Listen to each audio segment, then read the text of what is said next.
ต่อคือคนต่างนี้ยังมันต่อเพื่อการแต่อำนาจชายสมโนในสมโนมันต่อที่คือสมโนติบุญต่างนี้ที่ว่าสมโนติบุญแต่ดำไรมาเอารุนดาวเชิญประมาณดอกจากคนเกิดเมื่อทางอัตวัตแต่อำนาจหมอยืนตาดำไรรุนดาวเชิญประมาณดอกไงมุ้ยเนี่ยเอาไปในรูปถึงจ้าที่กระถางไงมุ้ยอันดำไรมองรุนดาวเชิญสายล้านไงเป็นตัวจังประมาณดอกก็คือจำนวนใบดอกจังnhư tại thành nó cứ bày đầu vàต่อទៀតយើងមើលសំណួរទី5ហើយដើម្បីបានជាដំរីមូលដើមឈើយើងគិតមើលនៅក្នុងនេះគេដាក់ថាព្រោះវាចង់លេងជាមួយសត្វតូចព្រោះវាចង់ធ្វើបាបសត្វតូចតាព្រោះវាស្ដាប់សត្វស្លាប់តូចអញ្ចឹងយើងដឹងហើយថានៅក្នុងនេះគឺដំរីយ៉ាងម៉េចវាចង់ធ្វើបាបសត្វតូចតាដោយវាគិតថាសត្វតូចគឺជាសត្វដែលតូចគ្មានកម្លាំងតតាំងជាមួយសត្វដែលមានថោកដូចជាដំរីអញ្ចឹងវាធ្វើបាបគេអញ្ចឹងចម្លើយដែលយើងត្រូវជ្រើសរើសគឺព្រោះវាចង់ធ្វើបាបសត្វតូចតាអញ្ចឹងគឺចម្លើយរបស់យើងមកចាឥឡូវយើងបន្តសំណួរបន្តទៀតគឺសំណួរទី6តើដំរីនិងសត្វស្លាបអ្នកណាជាអ្នកឈ្នះតោះគុំគិតមើលនៅក្នុងអត្ថបទតេស្តអំណាចរបស់យើងតើដំរីនិងសត្វស្លាបអ្នកណាជាអ្នកឈ្នះយើងដឹងហើយថាដំរីយ៉ាងម៉េចនៅចុងក្រោយគឺដំរីបានអង្វរសត្វស្លាបឲ្យហើរចេញពីត្រចៀករបស់វាដោយសន្យាថាឈប់មករំខានឬក៏មកអង្គុយដើមឈើនោះទៀតហើយអញ្ចឹងចម្លើយដែលត្រឹមត្រូវគឺសត្វស្លាបឈ្នះចាអញ្ចឹងយើងគូមកសត្វស្លាបគឺជាអ្នកឈ្នះតោះយើងបន្តទៀតចូលសំណួរទី7តើដំរីជាសត្វដូចម្ដេចនៅក្នុងរឿងនេះតើកូនគិតថាដំរីនឹងជាសត្វដូចម្ដេចកូនគិតបន្តិចមកនៅក្នុងតេស្តអំណាចរបស់យើងចាសត្វដំរីគឺជាសត្វយ៉ាងម៉េចឈ្លាននេះគេតាមយើងគិតក្នុងអំណាចហើយនៅក្នុងនេះចម្លើយគេដាក់ឲ្យយើងដែរទី3ជាសត្វស្លូតបូតជាសត្វស្រឡាញ់សត្វឯទៀតជាសត្វឈ្លាននេះគេអញ្ចឹងចម្លើយយើងដែលជាចម្លើយត្រឹមត្រូវគឺជាសត្វដែលឈ្លាននេះគេអញ្ចឹងយើងគូចម្លើយរបស់យើងមកគឺជាសត្វដែលឈ្លាននេះគេបន្តទៀតគឺយើងចូល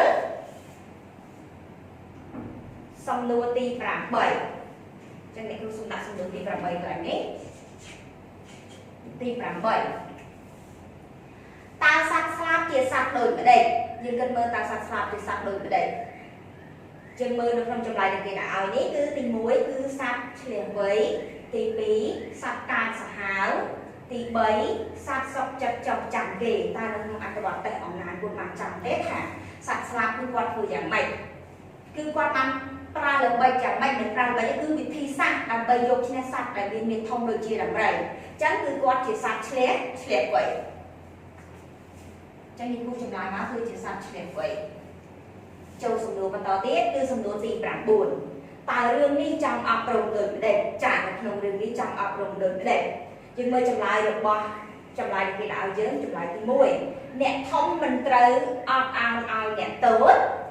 ទី2អ្នកធំត្រូវរៀនសូត្រពីអ្នកតូចទី3អ្នកធំមិនត្រូវមើលងាយអ្នកតូចតា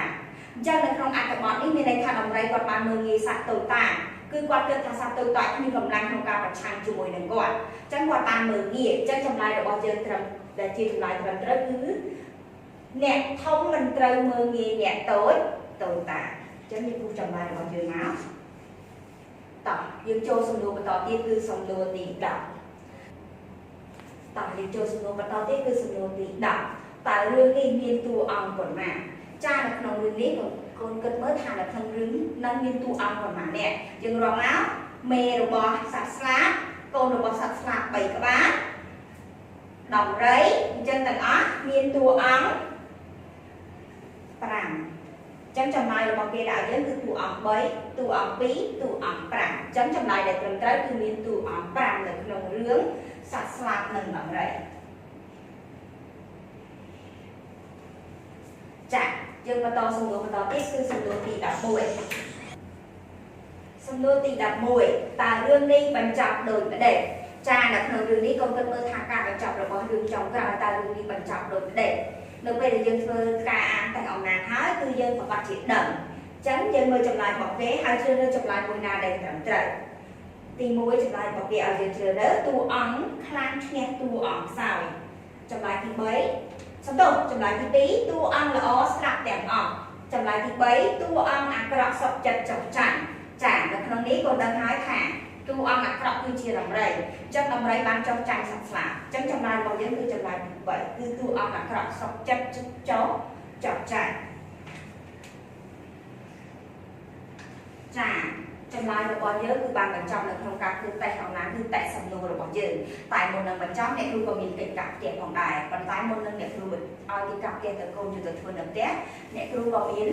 សំណួររំលឹកមេរៀនផងដែរចង់សួរទៅកូនចង់ដឹងថាកូនចេះបានប៉ុណ្ណានៅក្នុងការរៀនអំណាចនេះជាមួយនឹងអ្នកគ្រូចាសំណួរទី1ដែលអ្នកគ្រូត្រូវសួរកូនតើរឿងនេះចង់អប់រំដូចម្ដេចចារឿងនេះគឺចង់អប់រំឲ្យយើងចេះអត់ឱនអធ្យាស្រ័យកុំឈ្លាននេះអ្នកដតីសំណួរទី2តើដំរីជាសត្វដូចម្ដេចចាដំរីគឺជាសត្វដែល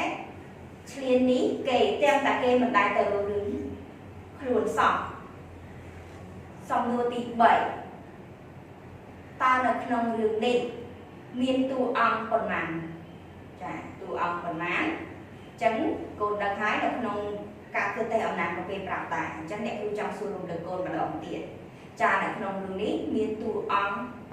5ចាឥឡូវការសួររំលឹកមេរៀនអ្នកគ្រូក៏បានឈានមកដល់ទីបញ្ចប់ប៉ុន្តែអ្នកគ្រូក៏មានកិច្ចការផ្ទះជូនកូនអញ្ចឹងចាំមើលកូនមើលកិច្ចការផ្ទះទាំងអស់គ្នាចាឥឡូវនេះជាកិច្ចការផ្ទះដែលអ្នកគ្រូផ្ញើជូនកូនខ្លាចកូនអត់សក់ក្នុងការធ្វើកិច្ចការផ្ទះនៅផ្ទះអញ្ចឹងណាអញ្ចឹងអ្នកគ្រូផ្ញើជូនកូននេះកិច្ចការផ្ទះអញ្ចឹងយើងអានកិច្ចការផ្ទះទាំងអស់គ្នាចូលស្រង់ព្រឹត្តិការណ៍សំខាន់នៅក្នុងរឿងខាងលើអញ្ចឹងកូនស្រង់ព្រឹត្តិការណ៍សំខាន់នៅក្នុងរឿងខាងលើគឺយើងស្រង់ដាក់ត្រេមកព្រឹត្តិការណ៍ទី1កាត់មានរឿងអីកូនស្រង់មកតាមលំដាប់មកចាហើយបើព្រឹត្តិការណ៍ណាមិនសំខាន់កូនមិនបាច់ដាក់ទេចាអញ្ចឹងកិច្ចការផ្ទះដែលអ្នកគ្រូបានដាក់ឲ្យកូននេះគឺបានបញ្ចប់អញ្ចឹងកូនធ្វើកិច្ចការផ្ទះជូនដល់អ្នកគ្រូរបស់កូនហើយមើលមេរៀនផងព្រោះយើងចិត្តប្រឡងឆោមនេះហើយចាអរគុណច្រើន